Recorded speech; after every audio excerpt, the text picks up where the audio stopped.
Hi folks, my name is Ben Davidson, and I'm here on behalf of approximately 175,000 suspicious observers. We are a simple research group, independent of any economic or political strings. What does that mean? That means we take no corporate, political, or other funding to support any side but the truth. This may be a speech about the flaws of global warming, but we're not petro folks, not oil boys, and we do not advocate deregulation. In fact, I first want to say that human pollution presents an array of health problems: respiratory, endocrine, central nervous system. The flora, fauna, water, and atmosphere of our planet contain poisons, and we put them there. Something in that vein needs to change very soon. That being said, I'll present here an argument for the superiority of an external climate forcing in the current circumstance, supported by current observations and models of the past. It's going to take the form of an interdisciplinary review of changes on the Earth and throughout the solar system. you heard correctly. This thing happening now is a solar system event. We don't pollute Jupiter or Venus, and the energetic and meteorological changes on the other planets and the Sun truly dwarf anything we see here on Earth. We're actually managing to get a bit lucky. But we'll come back to that. We need to start at the beginning, where things stand now. The purported consensus on climate change. Always start with a joke, right? Well, there certainly is a consensus regarding a causative element to some degree. However, the point driven home by the Consensus Project should be limited to that scope. The consensus that exists regarding contribution is not found in ultimate causation or in the predictions of what is to come. The U.S. Senate Minority Report. More than 700 international scientists dissent over man-made global warming claims. Now, the use of this document in climate discussions has come under criticism. Why? Because a good portion of those 700 scientists were not previously dedicated to climate research. That's a point I could make for a lot of the IPCC scientists before the IPCC existed. Anyway, I obviously can't show you everybody on the list. However, I would like to point out 3 names, and they are fairly indicative of the caliber of individual we're talking about. Professor from MIT, and his field of study, meteorology. A UN IPCC reviewer who could no longer go along with the public story that the IPCC was telling. And a former senior manager at NOAA. The full list contains many individuals with equal or arguably more impressive credentials. That was 2009. Since that time, top scientists have lost their fear of political backlash and begun to honor their dedication to science. John Coleman was Meteorologist of the Year in 1982, and he founded the Weather Channel. He's now fighting back against the bad science of global warming. Recently, on his blog, he listed dozens of the names and their credentials if you wish to look into these individuals further. It was really not that long ago when to oppose the green agenda was professional suicide. Goodbye funding, goodbye respect, goodbye future.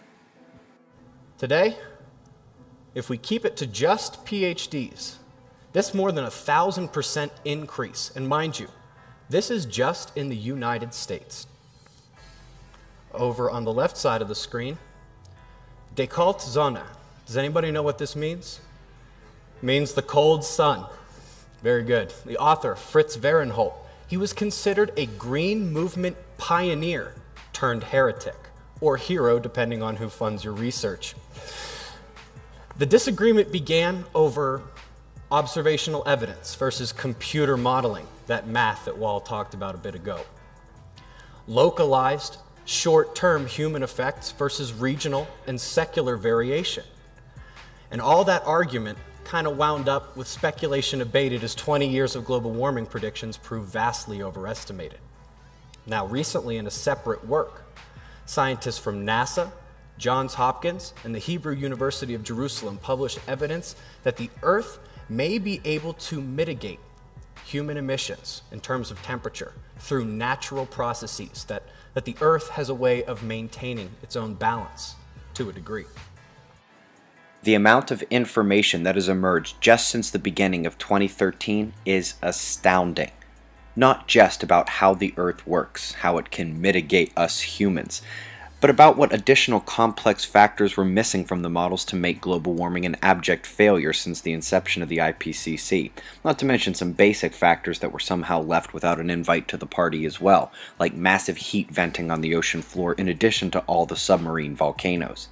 Antarctic ice is breaking top records while these vents continue melting the underside. We're learning how the northern ice, which is in record retreat, is powerfully tied to a natural tropical variation, how slight orbital eccentricities over even just hundreds or a few thousand years are highly active in glacial cycles of Earth. The warming we've seen thus far is not even as conclusive as we've been told, with parts of the world actually cooling down.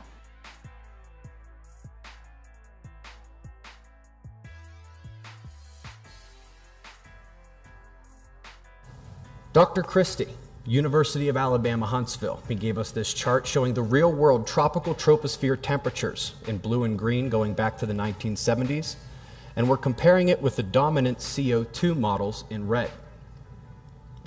In a quote to CNS News, Dr. Christie said that, on average, predictions were 3 to 4 times what occurred in the real world, with the closest being a Russian model that showed only a 1-degree increase.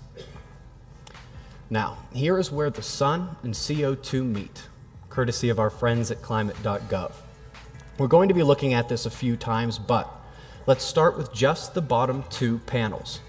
First, we have blue and red, global average temperatures in the middle, and at the bottom, carbon dioxide in the atmosphere. And it's tough to see down even below that, but the timeline is as far back as they'll give us, back to 1880. Now, made a little adjustment here. That vertical line is the time when global warming predictions were made. That CO2 graph down below, kind of going up, that's what the temperature graph above it was supposed to look like. Instead, we're seeing kind of a sine curve that may be about to go back down and look like it probably would be back in the red if we saw farther back into the past. And speaking of the past, the 800-pound gorilla on this page is quite clearly the lack of CO2 data into the past. Now, true enough, the further we go back, the less certain we are of the exact levels of CO2 in the atmosphere. However, when your best guess about CO2 and temperature going back 350,000 years looks this similar, very, very difficult to ignore the best guess solar CO2 estimation process. Now, forgetting the fact that indeed temperature does appear to lead CO2 in many cases, not the other way around. That's a different discussion for another day. I'd like to point out my little addition to the Vostok ice core data here. Very scientific, it's up there at the top, that tiny little arrow extending the pollution effect. That number from 2007 is actually now well out of date. We're up over 400 parts per million in the atmosphere, and the temperature has not changed much. Well, what caused CO2 to do that? We did. Human emissions, the Industrial Revolution, broke that near perfect hundreds of thousands of years of correlation between CO2 and temperature. Now, if you look right at the very edge, it does appear that not too long ago, temperatures may have been even warmer than they are now. So let's take a look at just the last 16,000 years. This appeared in a work by Robert Carter, combining the work of Davis and Bowling 2001 and data products using the NSIDC user services. The yellow portion up top, zoomed in down below. We are seeing a 2,000-year cooling of global temperatures. Now, it may be difficult to see, but there's a little red line right above the E. Can you guys see the little red line? That's global warming over the last century in its proper context.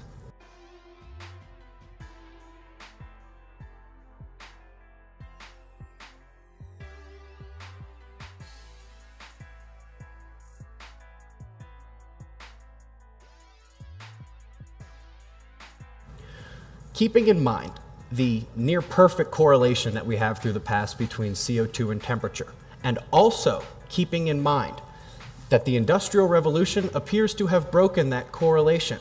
And now, with that in the back of your mind, let's look at something that has somehow been criticized, debunked, and trashed as a potential climate factor. Somehow, computer models have turned a blind eye to the sun and to common sense. We're going to see how in a moment, but we're going to start simply with sunspot numbers, one of the most common measures given for solar activity. For some perspective, we have red lines across where the sunspot number is 200, and we have a vertical line in blue when the Earth stopped warming so much. Now, global warming as we know it occurred shortly after that first time up top that sunspot numbers hit the 200 mark on that cycle, or on the chart, excuse me. That's a mark that was hit the very next cycle down below on the left, and it was hit at least once more before the blue line, and is indeed now tapering downward as the planet doesn't warm as much. If we look on a longer time scale for those sunspots, again, that's global warming up here. As we come down, this is a drop in sunspot numbers as we have this pause in global warming. But back on the left, the Maunder minimum, the last grand solar minimum. That capped off the last mini ice age, but it is important to note that the last mini ice age did last a lot longer than that, began earlier, and due to multiple volcanic eruptions, the solar weakening was but one factor contributing to that extreme cold. So far, we've seen that the CO2 temperature match is nearly perfect over 350,000 years, but it begins to break down when humans begin polluting. Despite the consensus against the concept, the sunspots appear to have a better match from a simple visual point of view. Once again, starting at the left, end of mini ice age, up at the top, global warming, and as we're coming back down, we have our pause in global warming. Well, what else has been happening since the Earth started warming? One thing is that our magnetosphere, Earth's protective interface with space energy, our planetary shield, has been fading. As shown here in two slides, it's an animation from the WDC for Geomagnetism in Kyoto, Japan, showing how much our field has weakened. In fact, we know the number is 15% since the 1800s, the mid-1800s. During that time of global warming, when the sunspot numbers were high as they'd been for 400 years, the magnetosphere had been weakening, and while it had been weakening, our magnetic poles had been shifting as well. Magnetic north racing faster and faster over the last 150 years or so across the Arctic Ocean. South pole is moving as well. So, that's high solar activity and less protection from it during global warming. Well, let's come back here. Climate.gov, they say you can't use sunspots. You have to use solar irradiance. And they go by the 0.1% variation in solar irradiance over the 11-year solar cycle. Let's see how steady that 0.1% irradiance variation truly is. This shows that exact same data. This is the historical total solar irradiance reconstruction, and this is from the Laboratory for Atmospheric and Space Physics in Colorado. That 0.1% irradiance variation does not seem so insignificant here. It's much harder to see at climate.gov when it's stretched out and flattened, and especially when they don't show you back this far. In fact, to the right side of the blue line is all that we see at climate.gov. We don't get to see the left side and see that the last grand solar minimum is at most another 0.1% away. Context, it continues to be important. Now, one of the questions is, with sunspots dropping now, is irradiance dropping as well? And it was harder to see on that last chart, but luckily, LASP gives us this short-term chart as well, showing the multi-decade drop in magnesium-2 quarter wing index. This is the irradiance, and it is dropping as well, in addition to the sunspots.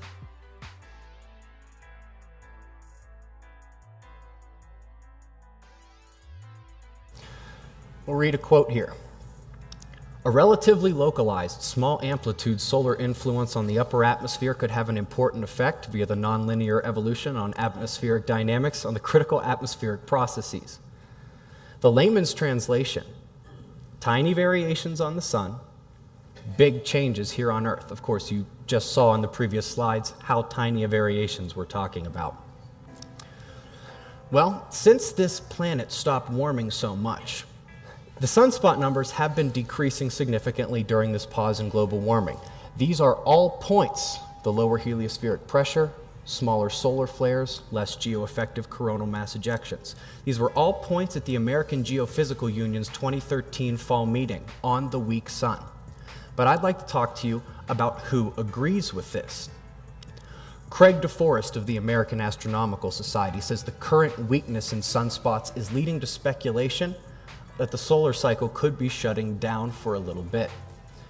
Mike Lockwood, professor of space environment physics, says the sun is now weakening faster than at any other time in the last 9,000 years. Penn and Livingston of the National Solar Observatory state that a disappearance of the sunspot cycle for multiple cycles could be on our doorstep. That trend is expressly recognized by David Hathaway of NASA's Marshall Space Flight Center during what he believes we can already call the weakest solar activity in hundreds of years. It's not just sunspots, though, and it's not just solar irradiance. According to data from Stanford's Wilcox Solar Observatory, the polar fields, the magnetic polar force of our star, has weakened for almost 4 straight decades, furthering the notion that a longer-term solar grand minimum may be on our doorstep. The heliospheric pressure is lower. This is due to the solar wind being lower. If you watch our channel, you see this often. The solar wind being lower is partially related to the activity of the sunspots. This is also what we track at our channel every single day. The flaring just can't match what we saw at the last cycle maximum.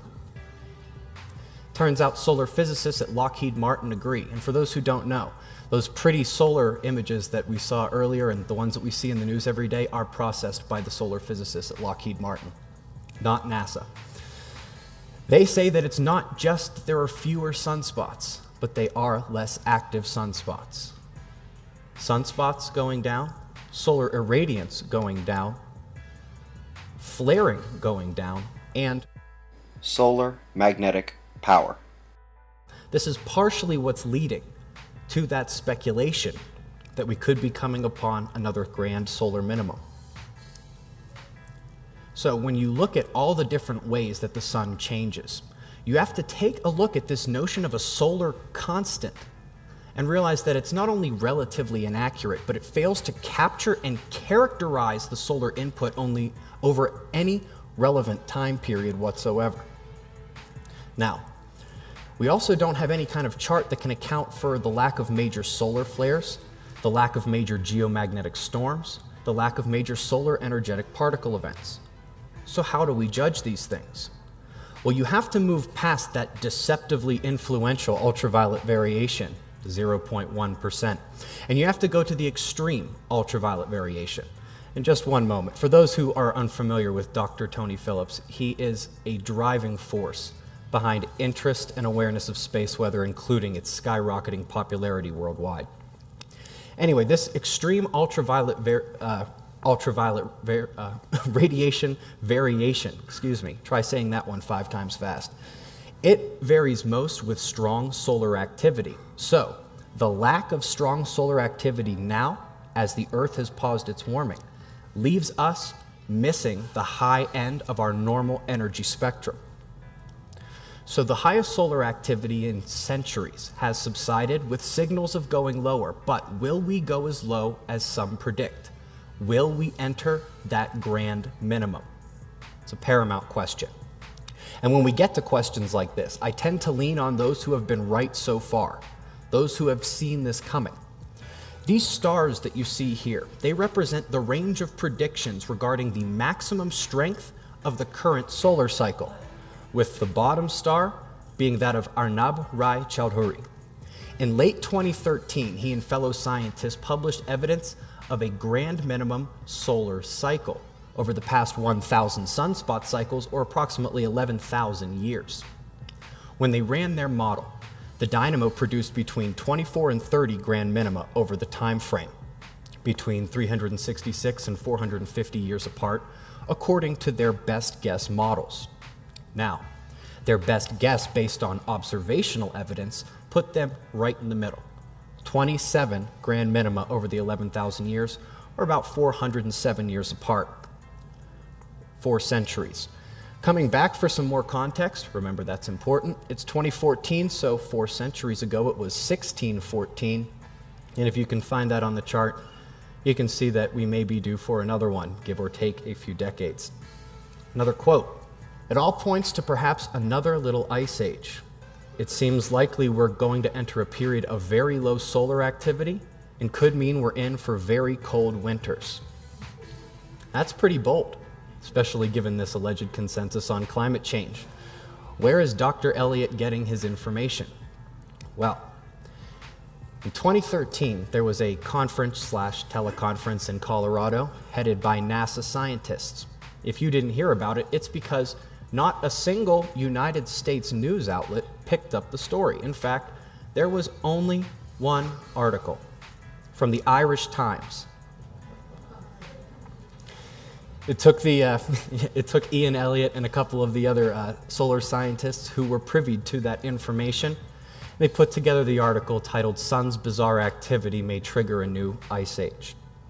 In that same vein, we've heard that the flaring is going down as the sunspots are going down, and the solar wind is going down, the heliospheric pressure is going down, the polar magnetic fields on the sun are weakening, and as all of these things occur, the heliosphere weakens. The heliosphere is the sun and solar system's version of Earth's magnetosphere, created by the sun, extending out past the planets, and protecting us from galactic cosmic rays. And if we do enter that grand solar minimum here soon, the Earth and all the planets are facing decades of increased levels of cosmic rays. Now, while this is far from settled science, I might suggest an internet search for cosmic rays, global cooling. Now we're going to have to shift gears a little bit, because if this is driven by the sun, and it is truly a solar system shift, we had better see evidence of this everywhere. And we'll start with Venus, where the fastest winds have just gotten 33% faster. Can you imagine F4 and F5 tornadoes are the norm? Category 4 and Category 5 hurricanes and typhoons are the norm. Microbursts and derechos like the one from July 2012 that hit my part of the world in Columbus, Ohio. 10, 15 of them a year? I can't picture it either. Point goes to Venus. Oh, and as Wall told us before, she is spinning slightly slower now. Now this next one is not new news. It just didn't make big headlines 7 years ago. Up until the time Earth stopped warming so much, it was arguably a tight race between Earth and Mars. Red planet pulling away now. The actual title of NASA's article for this was "Big Mystery!" exclamation point. Jupiter loses a stripe. But don't worry, folks. Its meteorological loneliness was abated by Red Jr. We see a lot of storms on Jupiter all the time. We don't usually name them. This was a very, very serious meteorological event. We've also been monitoring the radio output of planets for decades, and Jupiter just decided to start singing a new tune.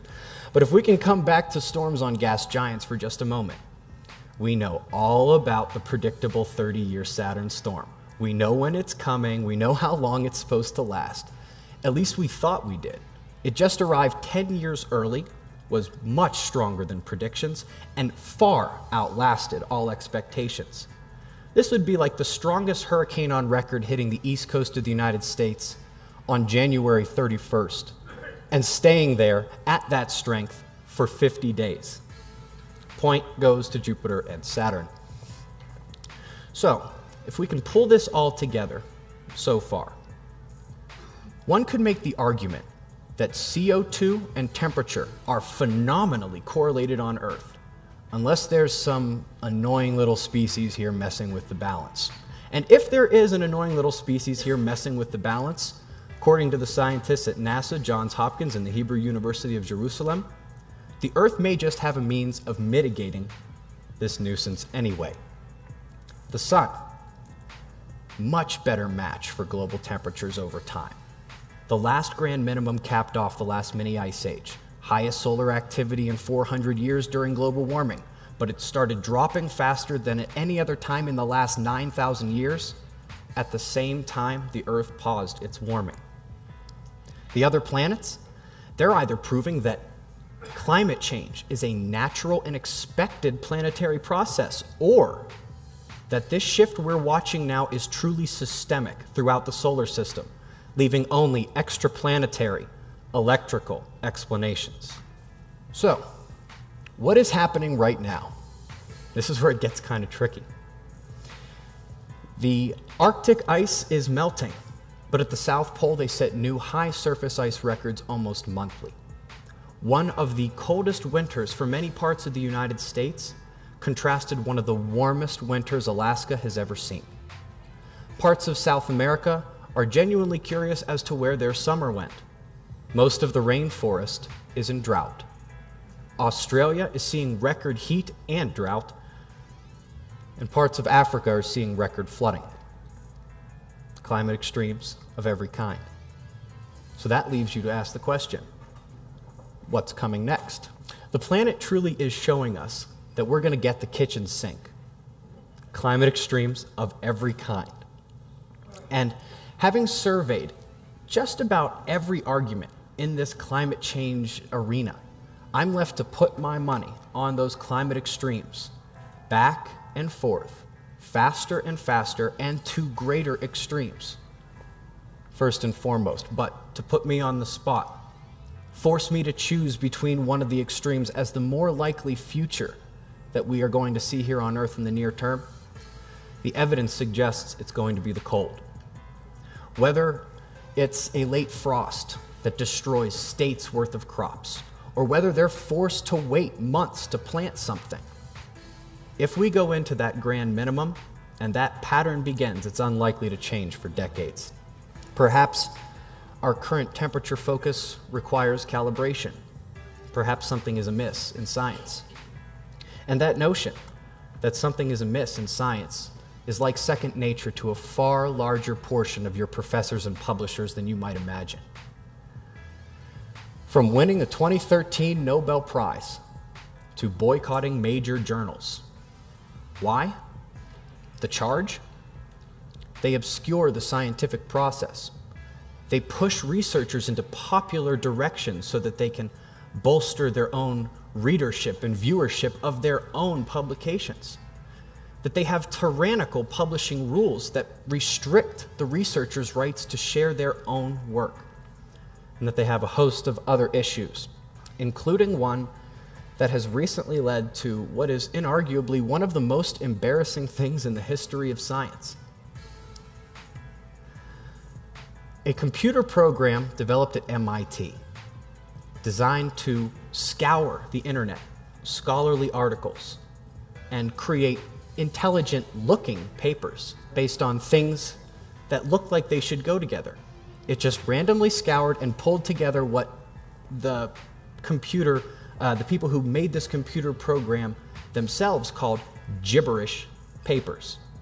Now, it created literally hundreds of these gibberish papers, and so many of them got published that one of these prankster PhDs at MIT who used a fake name under which to publish got him to be the 21st most cited scientist in the world.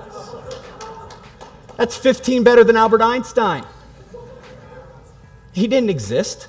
He had no real research.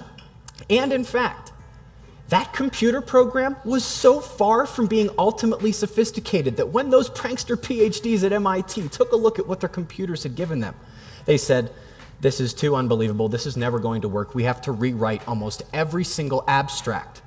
And that they did, but that's all they did, and that's all they needed to get published. There was no real review, nothing. If you'd like to look for this, Internet Shirt internet search for journal retracts gibberish papers, you'll find it's not just one journal affected by this. What's the point? Yeah, maybe something is amiss in science. There is plenty of focus on global warming, human emission mitigation, and saving the planet. I wouldn't argue for doing away with those, especially the focus on how humans are poisoning the earth. However, for those who can see the gaps in climate understanding, for those who recognize the misguided current temperature focus, you know the road to revelation may just require gloves and a hat. Path forward is clear. Eyes open, no fear. Thanks, everyone. I would be overjoyed to tell you these problems are brand new. They are not. And the genesis of the global warming issues comes down to the very first IPCC assessments more than 20 years ago. Building on infant misunderstandings of climate born even decades earlier, they wrote the sun and natural variability out of climate change, defining it simply as that which is made by man. Their own definitions appear to preclude accuracy and success of their models. This would not be a problem if there was a solar constant or no other variability or factors at play, but that's simply not true. So when they were charged with evaluations only based on varying emission scenarios, they slapped on a set of handcuffs.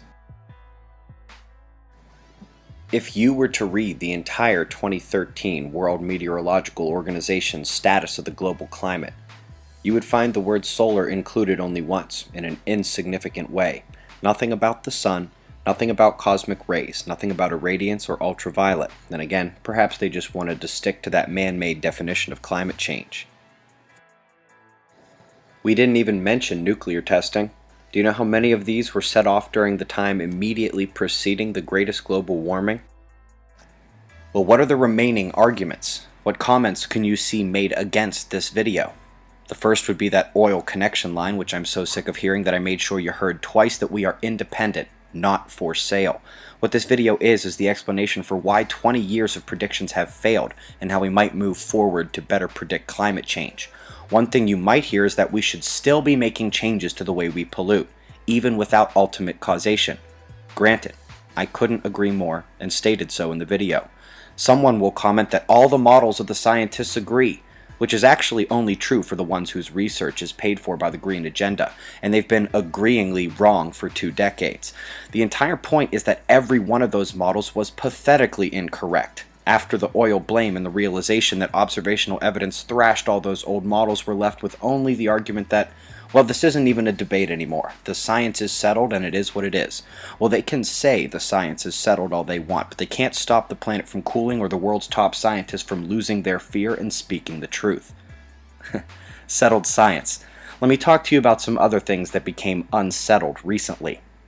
After finding a star no hotter than a pot of coffee, we found one colder than ice. It never gets above 0 degrees Fahrenheit. We found water ice at the poles of the planet Mercury. Indeed, on every planet, most of the moons, and Pluto is 75% water ice. It's an ice ball. We've even seen water on the sun. Not only is our understanding of cosmic ray cloud formation making huge strides, but we've discovered that they play a huge role in charging up thunderstorms. We're learning that our solutions to global warming may not be so helpful. Did you know that the batteries required for electric cars degrade so slowly that their fuel savings do not offset the long-term pollution effect? Global discourse has shifted to solar radiation management, a proposition of spraying the skies with reflective aerosols, one of the worst ideas in human history. What we truly have here is a story of pollution, but one where science has been polluted by politics and money. However, I'm here to tell you that while the government and government groups keep pushing the exact same story based on the same models and inputs that have never been correct, there is a tsunami of truth riding hard at the coastline of the green agenda, and sitting on top of the frothy horizon is a veritable army of PhDs, top scientists, thought leaders, etc., all sick of being bullied, all sick of being called deniers when they merely deny that which has been proven false. Climate change is real, but we have truly been offered a false genesis. And while those propagandists refuse to leave their sinking ship, the top scientists are already moving on to a better understanding of how the Earth and Sun are so intimately connected. These are all recent findings, and I'll leave you with them and what should be the foundation for the discourse of tomorrow. My name is Ben Davidson. I'm an independent researcher and I take no funding from interests. The truth is my only master, and I'm here to tell you what the real experts can't seem to get the airtime to say. Not only is our world being radically changed based on lies, but if we don't understand what's happening on the sun, we may find ourselves out in the cold. Literally.